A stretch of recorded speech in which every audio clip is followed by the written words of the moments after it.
Empiezo con este vídeo el tema o el apartado de servoactuadores. Bueno, ¿qué es un actuador? Un actuador es un dispositivo que transforma una energía cualquiera en otro tipo de energía cualquiera que constituye la finalidad de un proceso. Por ejemplo, una hormigonera. Una hormigonera, la finalidad de la hormigonera es hacer girar una cuba para hacer una mezcla de cemento. Bueno, el elemento que va a hacer girar esa cuba va a ser un motor. Por lo tanto, estamos transformando en general una energía eléctrica en un movimiento rotatorio mecánico. También puede ser que estemos transformando una energía química, es decir, si el motor en vez de ser eléctrico es de explosión, estamos transformando una energía química en un movimiento, una energía mecánica, un movimiento de rotación. Bueno, pues eso sería un actuador.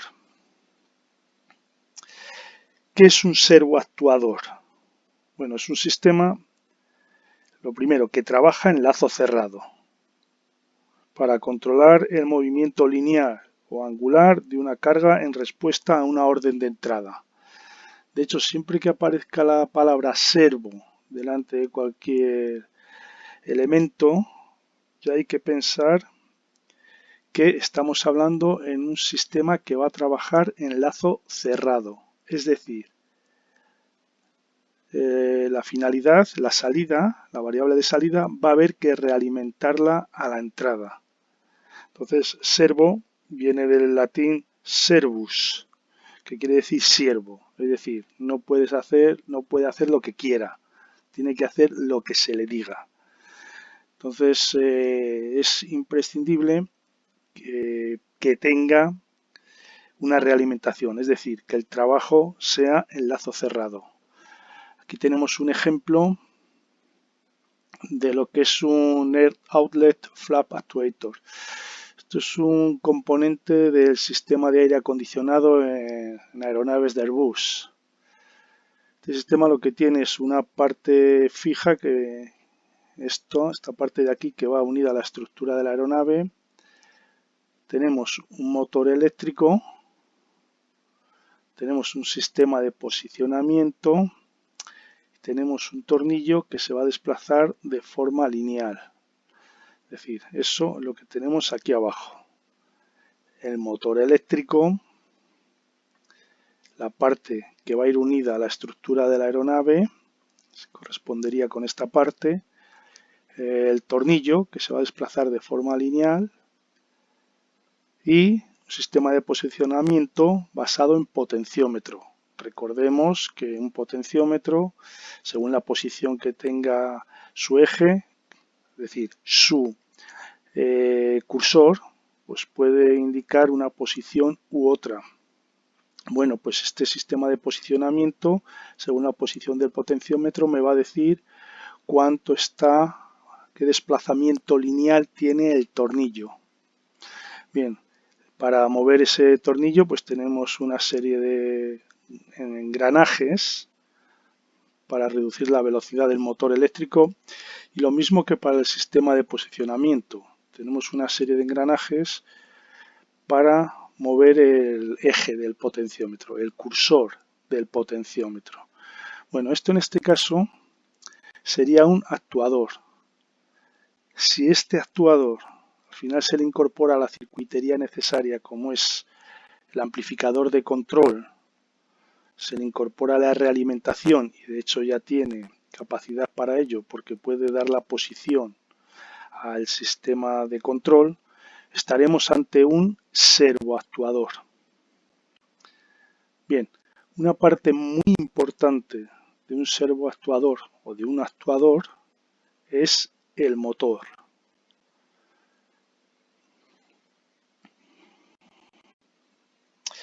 Hay muchas clases de actuadores. Puede ser un actuador electrohidráulico, puede ser un electroneumático, o incluso puede ser hidromecánico. Bueno, en este tema Lo que voy a tratar son los actuadores electromecánicos, cuya pieza imprescindible va a ser pues un motor. Aquí tenemos un motor bastante utilizado como servomotor, que es el BLCDC, el Brushless DC Motor, motor de corriente continua sin escobillas. Aquí tenemos la constitución de dicho motor. Tenemos un estator que lleva un bobinado trifásico con 3 fases. Y luego tenemos un rotor en el centro que está constituido por un imán permanente. Esta es la construcción general, pero también puede darse el caso de que el rotor sea externo, es decir, que esta parte central sea el estator y lo que gire sea la parte externa, el rotor. En general conviene más esta estructura porque al ser la parte externa donde está el bobinado va a ser más fácil disipar calor. Bien, este tiene con respecto a los motores que tienen escobillas, pues tiene bastantes ventajas. O sea, no se van a producir arcos en las escobillas en contacto con anillos o con conmutador de delgas. El ruido va a ser menor, por lo tanto, los desgastes van a ser menores, con lo cual quiere decir que el mantenimiento pues también va a ser inferior. El hecho de que no haya conmutación mecánica pues da una serie de beneficios. Bien, ¿cómo se puede regular este motor?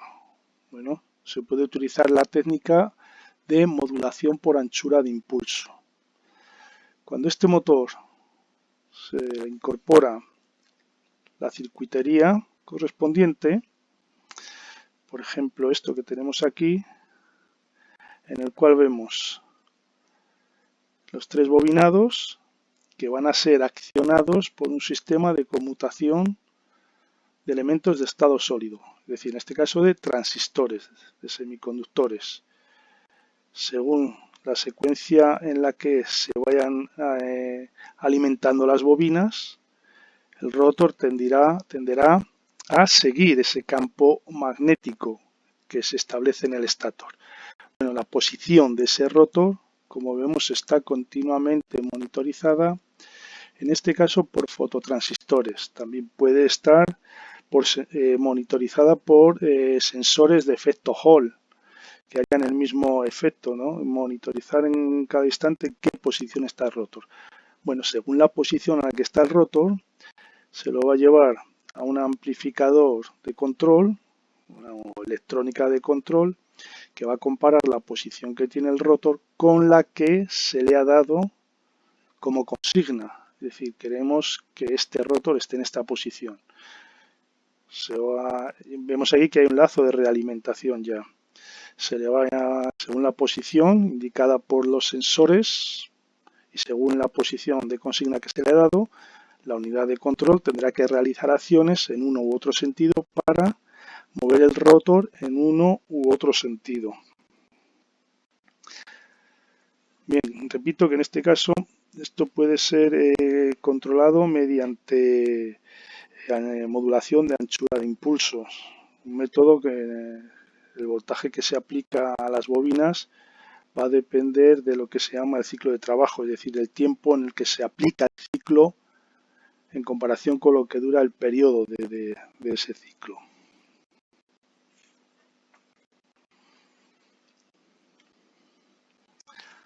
Bien, en este caso, repito, tenemos aquí un motor sin escobillas que en el momento que se le añade toda la circuitería de control y realimentación, pues constituye ya un servomotor. Bien, tenemos otros tipos de servomotores o de motores utilizados como servomotores. Por ejemplo, los motores de corriente continua. Aquí tenemos un ejemplo de un motor de corriente continua concreto. Hay varios tipos.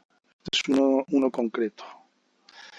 Este motor es de imanes permanentes. Es un motor de excitación independiente. Luego veremos por qué viene lo de excitación independiente cuando lo compare con otro tipo de motores de corriente continua.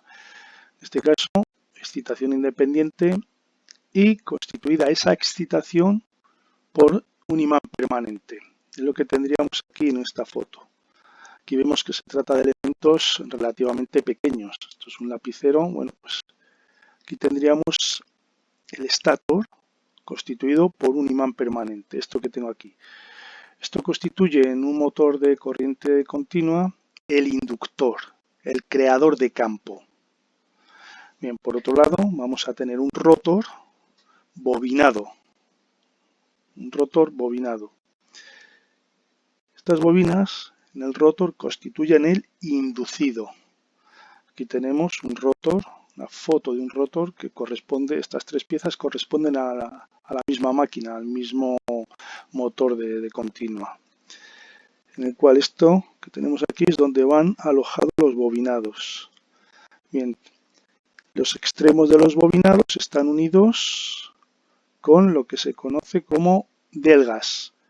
Y el conjunto de todas las delgas, esto que tenemos aquí, es lo que se llama el colector de delgas. Ahí en el colector de delgas es donde van a estar rozando continuamente las escobillas para inyectar a este rotor la corriente de inducido. Bueno, aquí tenemos unos cojinetes para que pueda girar el rotor de forma suave y una rueda dentada que es donde se va a aplicar la carga para este motor de corriente continua. Bien, esto iría incorporado aquí dentro,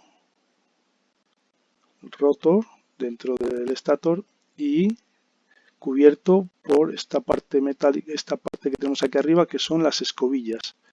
Aquí tenemos una escobilla, aquí tenemos otra escobilla y aquí los terminales que se conectan a esas escobillas, es decir, por donde se aplica la corriente a las escobillas y de las escobillas pasan al colector y del colector a los bobinados que tenemos en el rotor.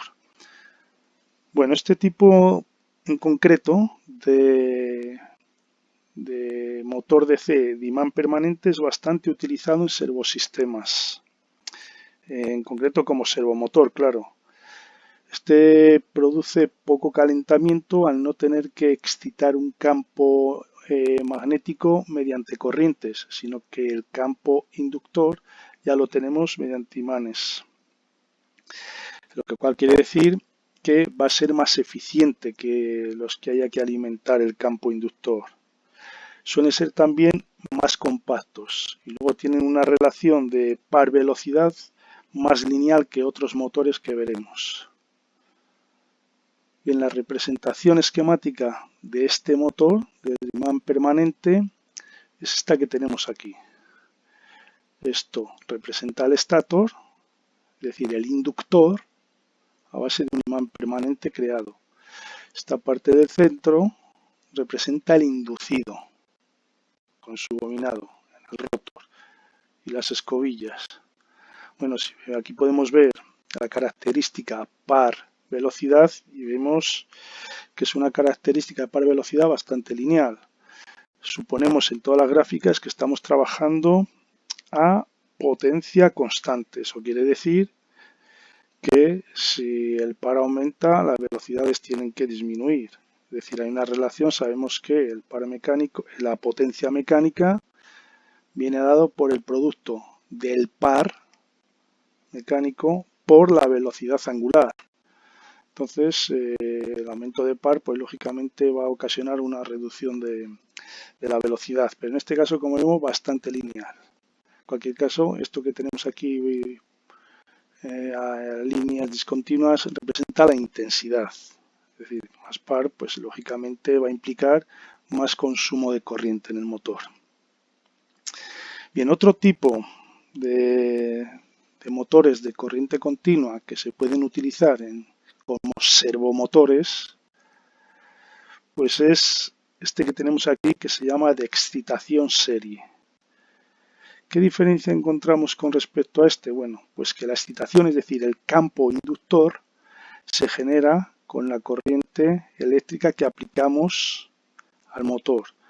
Y si nos damos cuenta, esta bobina de campo está en serie con este bobinado inducido. Por lo tanto, de ahí el nombre de excitación serie. Toda la corriente que absorba el motor va a ser la misma para crear el campo y a la vez va a recorrer también el bobinado inducido. En este caso, este motor en concreto tiene la ventaja de que tiene un gran par de arranque. Como vemos aquí, cuando el motor está parado, no hay nada que se oponga a una fuerza contraelectromotriz que se oponga a este voltaje aplicado al motor, con lo cual la intensidad que va a absorber el motor va a ser muy alta en el arranque. Y es que esa intensidad que va a pasar por el inducido es la misma que va a crear el campo magnético, el inductor. Y hay una relación entre par, intensidad de inducido y campo magnético, es decir, el producto de la intensidad por el inducido y del campo inductor viene a darme más o menos el par mecánico, con lo cual en este caso fijémonos que en el arranque vendría a ser una relación casi cuadrática de la intensidad que va a absorber el motor. Bueno, este motor tiene la pega de que la velocidad no es muy lineal, es decir, varía con las cargas que se le aplican al rotor. También es verdad que cuando el motor va a formar parte de un servomotor, con la circuitería necesaria para constituir un servo, pues efectivamente se puede corregir esta no linealidad que tiene la velocidad. Bien, otro tipo de motor utilizado es el motor shunt. El motor shunt lo que tiene es que el campo inductor, si nos fijamos, es este que está aquí, está en paralelo con el inducido, de ahí lo de shunt, paralelo. Tenemos las características en la cual vemos que en este caso la velocidad sí que permanece más o menos constante en función de según varía el par. Con lo cual este caso sería una circuitería menos exigente a la hora de poder controlar la velocidad para este motor cuando formara parte de un servomotor. Luego tenemos otro tipo que se puede utilizar como servomotor también, que es el de excitación compound o compuesta o mixta.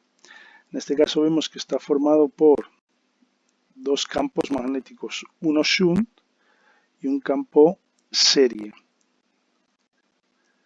El inductor se hace a base de dos bobinados y bueno, y el inducido pues sigue estando como en los demás casos. Bueno, esta máquina mezcla un poco de las dos anteriores.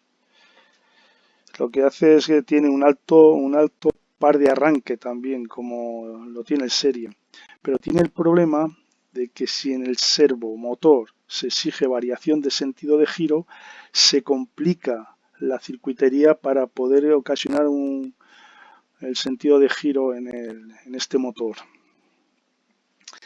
Bien, y por último tenemos un tipo de motor también que se utiliza bastante, que es de excitación serie. Pero en este caso lo que tenemos son dos bobinados para que se produzca un cambio de sentido de giro de forma fácil. Si el conmutador está en un bobinado, va a girar en un sentido. Si el conmutador alimenta el otro bobinado, gira en sentido contrario al anterior. Por lo demás, las características son exactamente igual que las de un motor serie, ya que se trata de un motor serie simplemente en el que se le proporciona un bobinado para trabajar en cada sentido. Bien. Eso en cuanto a los motores de corriente continua. También se pueden utilizar motores de corriente alterna como servomotores. En este caso, el principio de funcionamiento es aplicar al estator de esos motores de corriente alterna una corriente alterna trifásica, puede ser también monofásica, puede ser bifásica, puede ser monofásica adaptada o puede ser bifásica. Con una aplicación de un sistema trifásico directamente vamos a ver lo que ocurre. Imaginamos que aplicamos la fase A, la B y la C, estas tres fases, al motor. Bueno, y consideramos qué es lo que sucede con los campos magnéticos o el campo magnético que se va a generar en el estator justo en este instante de tiempo. En este instante de tiempo vemos que la fase B está pasando por cero, por lo tanto no hay corriente, lo cual quiere decir que la fase B aquí no se va a generar ni polo norte ni polo sur. Sin embargo, en las otras dos fases, y según el bobinado que tenga, el sentido que tenga el bobinado en cada una de las piezas polares, se va a generar unos imanes, se van a generar un campo magnético con su polo norte y su polo sur. Bueno, pues analizando con la regla de la mano derecha el sentido de los bobinados y considerando, por ejemplo, positiva las corrientes entrantes y negativas las corrientes que salgan, veremos que llegamos a la conclusión de que obtenemos un campo magnético en este sentido, norte-sur. Bien, como vemos, más o menos tiene la misma intensidad ese campo magnético. Eso es lógico también porque en este instante el valor que tiene la fase A, voltaje, es aproximadamente el mismo que tiene la fase C en ese instante. Por lo tanto, la intensidad de esos campos, la inducción de esos campos, la densidad de flujo, tiene que ser más o menos igual. Bien, consideramos otro instante. Es decir, en este caso, nos hemos desplazado unos 30 grados. Bueno, exactamente 30 grados. Con lo cual tenemos que A y B tienen un voltaje más o menos igual, pero el C tiene un voltaje máximo y de sentido contrario. Bueno, pues haciendo el análisis, lo mismo que antes, ¿no? Consideramos entrantes las corrientes positivas, salientes las negativas, miramos el sentido en el que está arrollado los bobinados y veremos que tendremos un campo de estas características. Norte es a este lado, sur a este lado. Además, los de estas fases tenemos aquí, de la fase B y este otro que tenemos aquí de la fase A, son más o menos iguales la intensidad.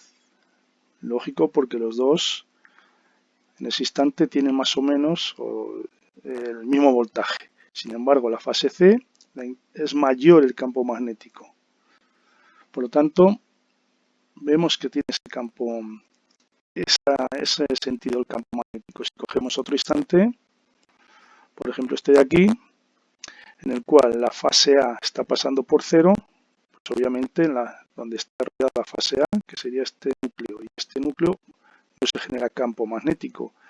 Sin embargo, en los otros, en el B y en el C, vemos que más o menos tenemos el mismo voltaje, pero en sentido opuesto. Haciendo el análisis, pues llegamos a la conclusión de que tenemos un campo magnético en este sentido. Ya por último, cogemos otro tiempo, otro instante, en el cual la fase B y fase C más o menos igual, con lo cual esas dos fases me van a dar más o menos el mismo campo magnético, de la misma amplitud, y la fase que tengo aquí, que es la A, va a tener que ser mayor porque justamente en ese instante es la que más voltaje tiene las tres. En la fase A mayor, la que más voltaje tiene las tres. Bueno, si analizamos lo que ha sucedido con el campo magnético a la vez que nos hemos ido desplazando a instantes diferentes de la transición de las del sistema trifásico, veremos que el campo ha ido girando. Y es que además el giro ha sido exactamente igual a lo que nos hemos desplazado en los instantes que hemos considerado en las corrientes trifásicas. Por ejemplo, este es el caso más claro. Entre aquí y aquí, en este instante, nos hemos desplazado aquí. Esto equivale a exactamente 90 grados. Tenemos en cuenta que desde aquí hasta aquí son 180 grados, que sería todo el semiciclo de la fase A. Bueno, la mitad será 90 grados. Justamente entre aquí y aquí, el campo magnético ha sufrido un giro de 90 grados. Es decir, que si aplicamos al estátor unas corrientes trifásicas, en ese estátor se va a crear un campo magnético giratorio.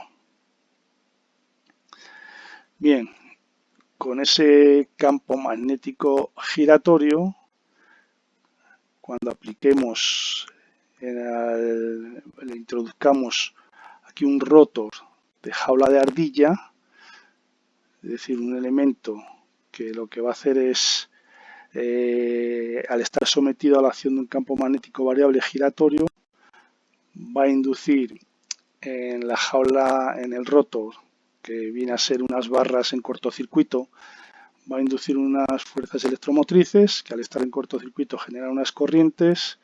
Esas corrientes generan un campo magnético que lo que va a hacer es reaccionar con el campo magnético giratorio de tal manera que va a hacer rotar, va a hacer girar ese rotor en la misma dirección en la que está girando el campo magnético del estátor. Bien, si aplicáramos corrientes monofásicas adaptadas, podríamos conseguir un campo magnético giratorio para el arranque, es decir, para producir un par de arranque. Y si aplicamos corrientes bifásicas, ya de por sí se va a crear un campo magnético giratorio. Veremos ahora cómo está constituido un rotor de jaula de ardilla.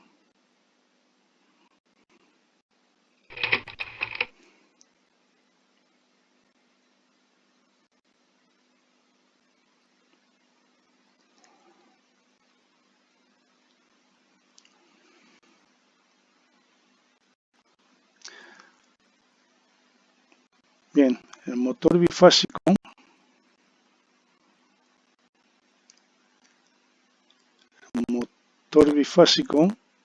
tiene la estructura esta que tenemos aquí.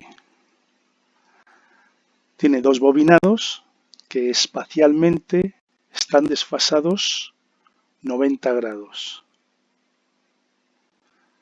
Y tiene un rotor de jaula de ardilla como el que contaba anteriormente en un motor de inducción, el anterior, en el que se le aplica unas corrientes trifásicas en el estátor. El rotor de jaula de ardilla, como indicaba, pues viene a ser unas barras que están unidas con un par de anillos, todo metálico. Es decir, esto aquí tenemos una foto de lo que sería ese rotor de jaula de ardilla. Entonces, cuando se crea el campo magnético giratorio, y es lo mismo que va a pasar cuando aplicamos unas corrientes bifásicas, es decir, no solamente vale con que el bobinado esté desfasado espacialmente 90 grados, sino que el voltaje que se aplique a cada una de estas fases también debe estar desfasado 90 grados eléctricos. Entonces, cuando apliquemos a este motor bifásico ese voltaje desfasado esos 90 grados eléctricos, se va a producir un campo magnético giratorio. Campo magnético giratorio que va a inducir unas fuerzas electromotrices en estas partes metálicas, fuerzas electromotrices que van a inducir unas corrientes, por estar en cortocircuito, corrientes que van a inducir un campo magnético en el rotor, de tal manera que el rotor va a tender a girar a la misma velocidad que está girando el campo magnético en el estátor, con el fin de vencer la fuerza que origina ese movimiento. Bueno, decir que la velocidad con la que gira el campo magnético en el estátor es lo que se llama velocidad síncrona. El rotor, lógicamente, no puede llegar a alcanzar esa velocidad síncrona, este tipo de rotor de jaula de ardilla, ya que si alcanzara esa velocidad síncrona, la velocidad relativa entre el campo magnético del estator y la velocidad del rotor desaparecería esa velocidad relativa, con lo cual aquí dejaría de inducirse corriente y de crearse campo magnético, con lo cual se pararía el rotor. Entonces, lógicamente el rotor irá siguiendo el campo magnético del estator, pero sin llegar a alcanzar la velocidad en ningún momento. Bueno, ¿cómo funciona el motor bifásico en un sistema de servomotor? Bueno, aquí tenemos un sistema de posicionamiento. Aquí se hace uso de dos elementos que veremos más adelante en otra sección, que son los sincros. En este caso tenemos un transformador de control y tenemos un transmisor de control y tenemos un transformador de control. Esto viene a ser realmente como transformadores, pero cuya inducción de primario a secundario va a depender de la posición que tenga el rotor. Esto que tenemos en el centro constituye un rotor. Bien, en este caso el motor bifásico se le va a aplicar a una fase que se llama fase de referencia un voltaje fijo y constante, con una frecuencia determinada, la misma que se aplica a todo el sistema. Bien, y se va a aplicar a lo que se llama fase de control un voltaje que va a variar. Si no se aplica voltaje, no se va a generar un campo magnético giratorio en el estator del motor bifásico, por lo tanto el rotor no se va a mover. Ahora, cuando haya voltaje en la fase de control, se va a producir un movimiento del rotor. Va a depender de si ese voltaje va adelantado o retrasado respecto al voltaje que se aplica a la fase de referencia, que como he dicho es este que tenemos aquí. Entonces, este motor va a servir para gobernar el posicionamiento de esta carga. A través de su eje posiciona esta carga y esta carga, como vemos, va a mandar su posición a este rotor que tenemos aquí del transformador de control. Entonces suponemos que alimentamos el circuito y que nada más alimentar el circuito, bueno, pues no tienen por qué coincidir la posición de los dos rotors. El rotor del transmisor de control y el rotor del transformador de control. Démonos cuenta que el rotor del transformador de control me va a dar un voltaje que va a depender de esta expresión que tengo aquí abajo. Una constante y por el seno del ángulo beta menos el ángulo alfa. Ángulo beta es un ángulo específico del rotor que veremos más adelante del transformador de control.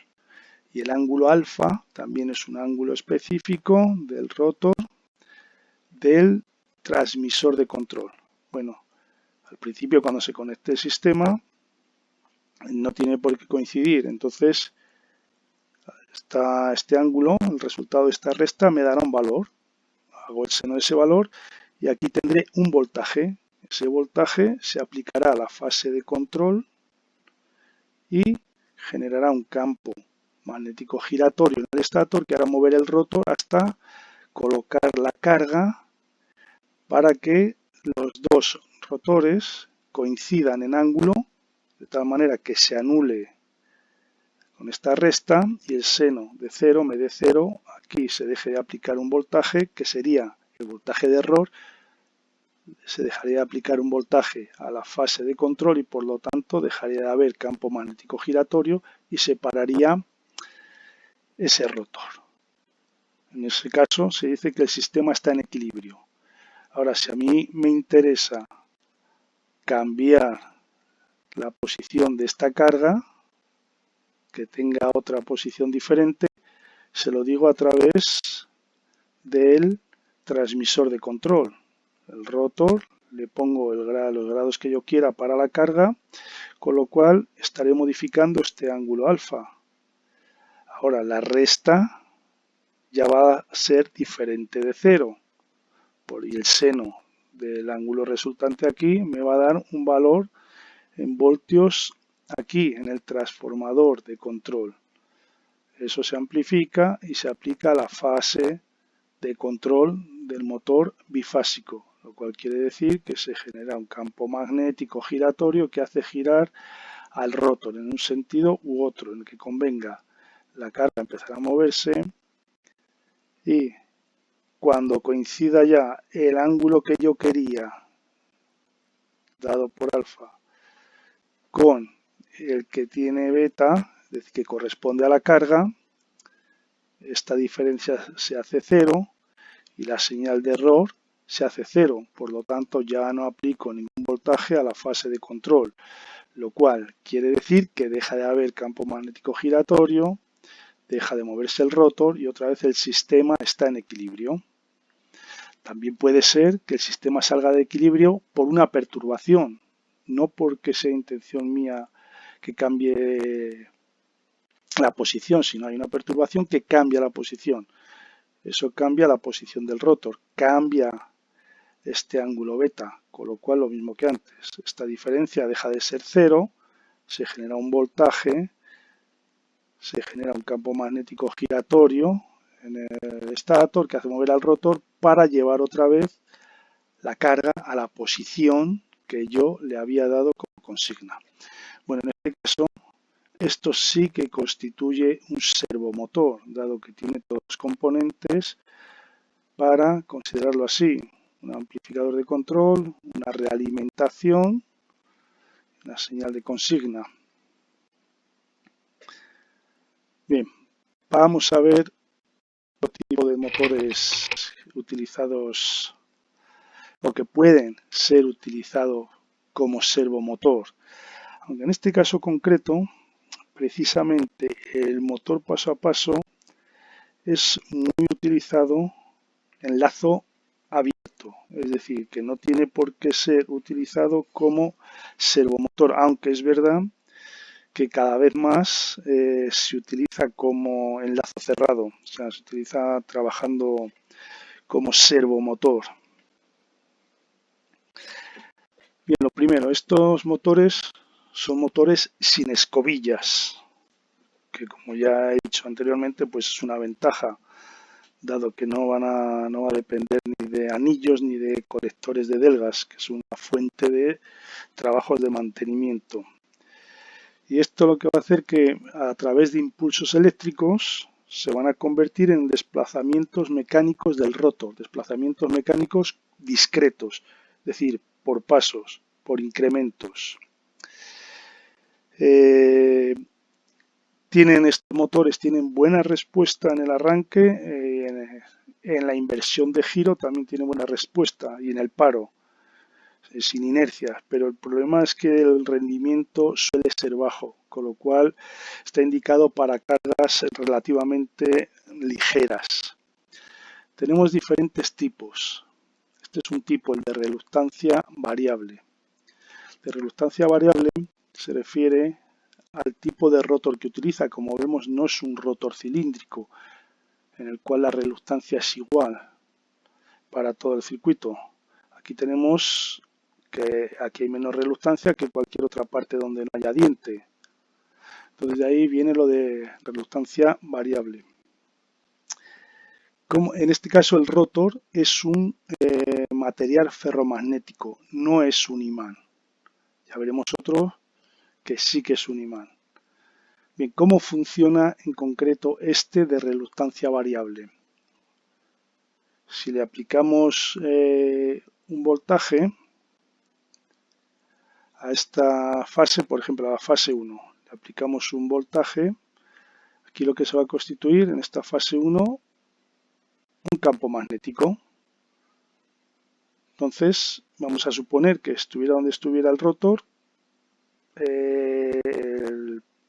este diente 1 y este diente 3 estaban próximos a esta fase 1 y se han alineado con esa. ¿Para qué?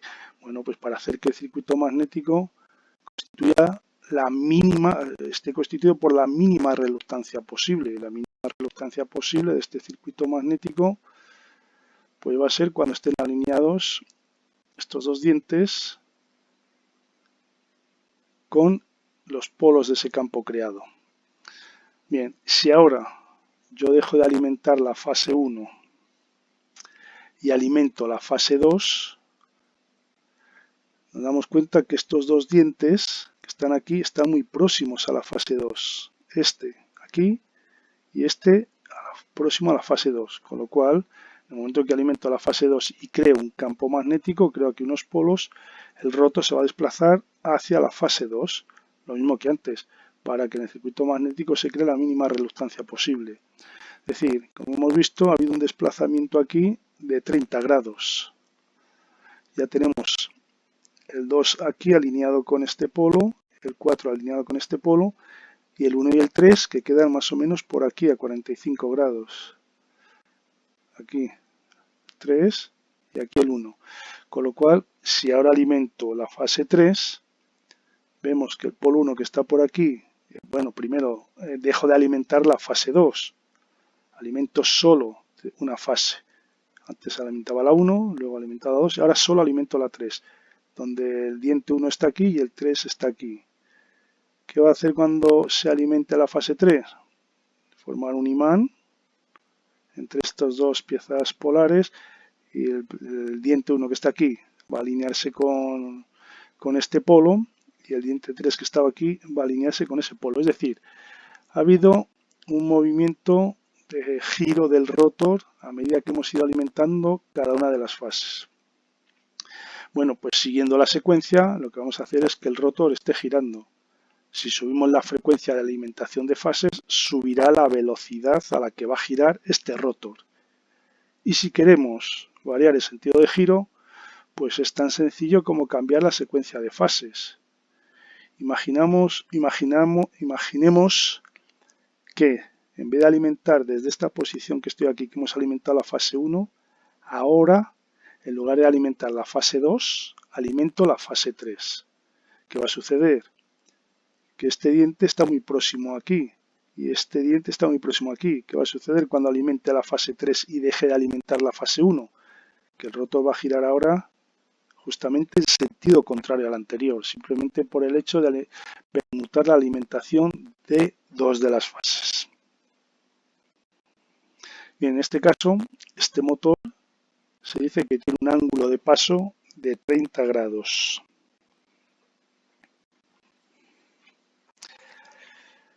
Bien, se puede hacer funcionar también motores de este tipo, en vez de alimentando solamente una fase en un momento dado, alimentando dos fases, con lo cual estaríamos haciendo trabajar al motor en lo que se llama half step.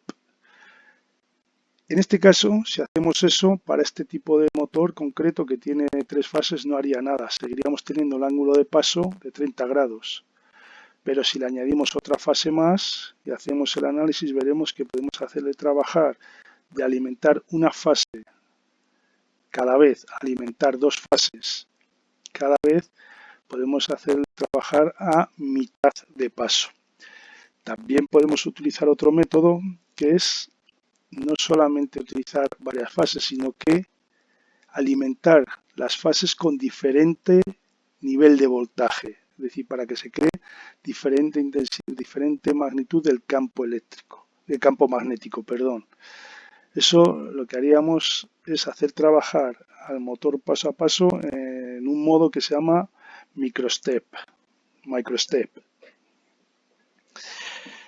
Bien, tenemos otro tipo de motores que se llaman híbridos.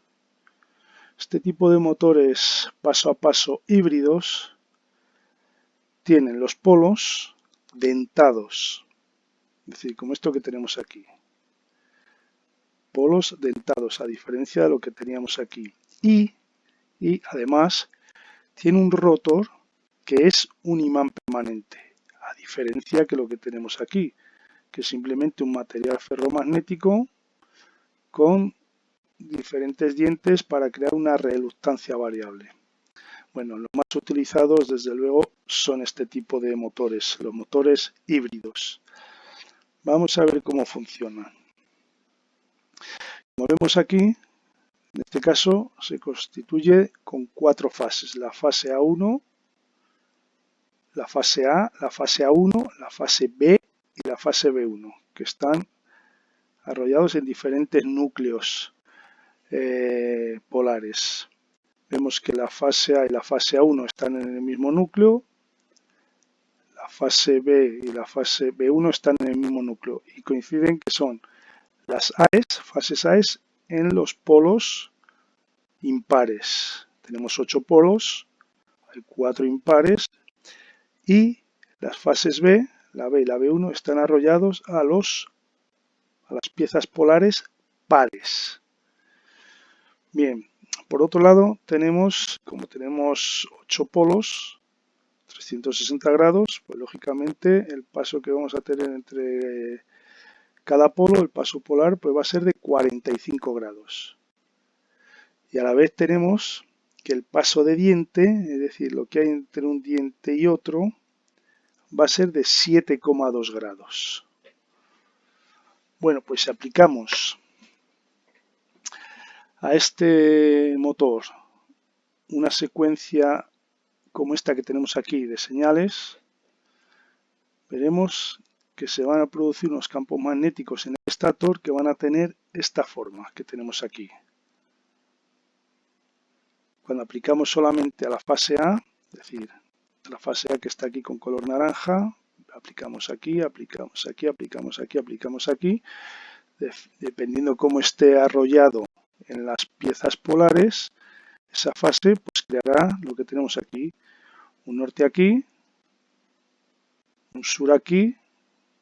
Esto quiere decir que los arrollamientos de estos dos van en sentido contrario. Volveremos a tener un norte aquí, estos dos van en el mismo sentido y tendremos aquí otro sur. Este con este irá en el mismo sentido, pero con estos otros dos irá en sentido contrario. Hemos generado este campo magnético. Bien, si quitamos ahora la alimentación a la fase A y se la ponemos a la fase B, es decir, a todas las bobinas que están aquí pintadas con verde, pues resulta que vamos a tener este campo magnético. Vamos a tener un norte aquí, un sur aquí, con lo cual las bobinas B están en sentido contrario aquí y aquí. Un norte aquí, estas dos en el mismo sentido, pero contrario a las otras dos que tenemos, porque aquí vamos a tener otro sur. Bien, si ahora aplicamos a las fases A1, que están en la misma pieza polar que la fase A, la señal, lo que vamos a tener es lo contrario que teníamos antes, cuando lo aplicábamos a la fase A. Démonos cuenta que esto se está aplicando a las mismas piezas polares, sin embargo tenemos lo contrario que antes. Eso es debido a que los arrollamientos van en sentido contrario de una bobina con respecto al otro. Por lo tanto, efectivamente, cuando haya corrientes, los polos que se van a crear van a ser también de sentido contrario. Bueno, y aplicando al T4, aplicando en el periodo 4 esta señal a las bobinas de B1, pues obtendremos este campo. Si vuelvo a aplicar la secuencia, pues estaría aquí otra vez. Es decir, he generado un campo magnético giratorio. Vemos que ha ido girando, ¿no? Y que en cada uno de ellos ha girado el campo magnético 45 grados. Bien, ¿qué hacemos con esto?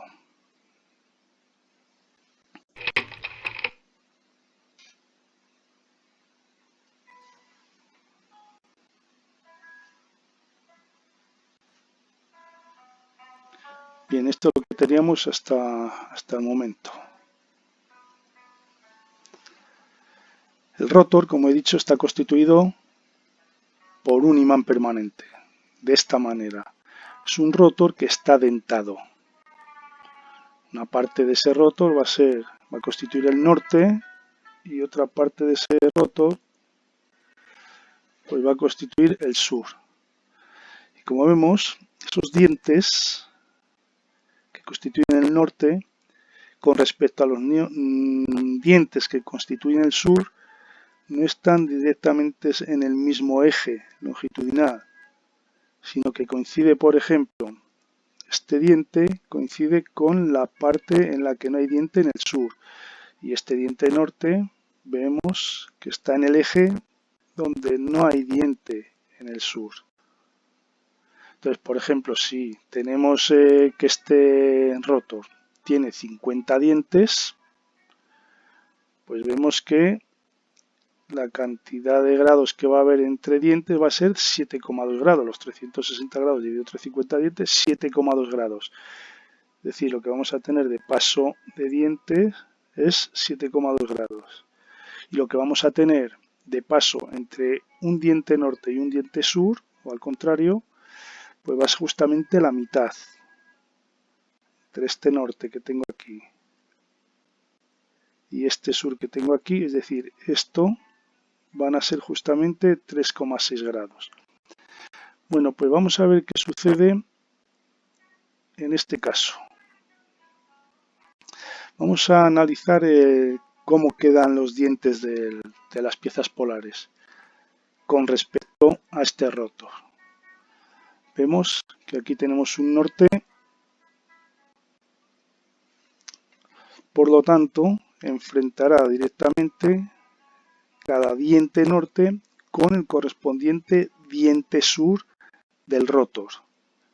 Claro, lógicamente, si el diente norte está desplazado con respecto al sur, lo que vemos aquí, los dientes norte están justamente en el camino de más reluctancia, es decir, donde aquí no tenemos diente. Entonces aquí en esta primera parte, el primer caso, tenemos esta posición concreta del rotor con respecto al norte creado aquí.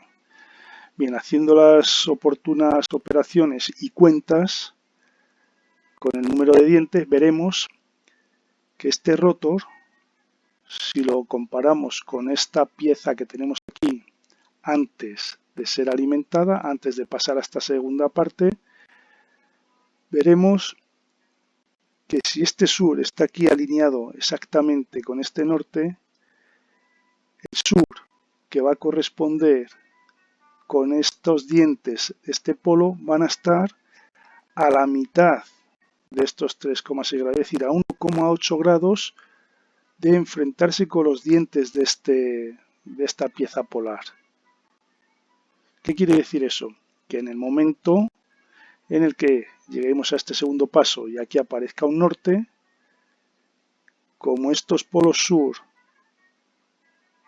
antes estaban a 1,8 grados de enfrentarse a los a los dientes que tengo aquí, en el momento que se energizan, y ahí tengo un polo norte, el rotor se va a desplazar justamente esos 1,8 grados para alinearse con ese polo. Bueno, y eso que ocurre aquí, ocurre exactamente con este polo, en el cual los nortes estaban a 1,8 grados, los dientes norte estaban a 1,8 grados de los dientes que tengo aquí. En el momento que estos dientes se convierten en el sur, pues justamente tienden a alinearse con ellos. Lo mismo pasa con esto y lo mismo pasa con esto.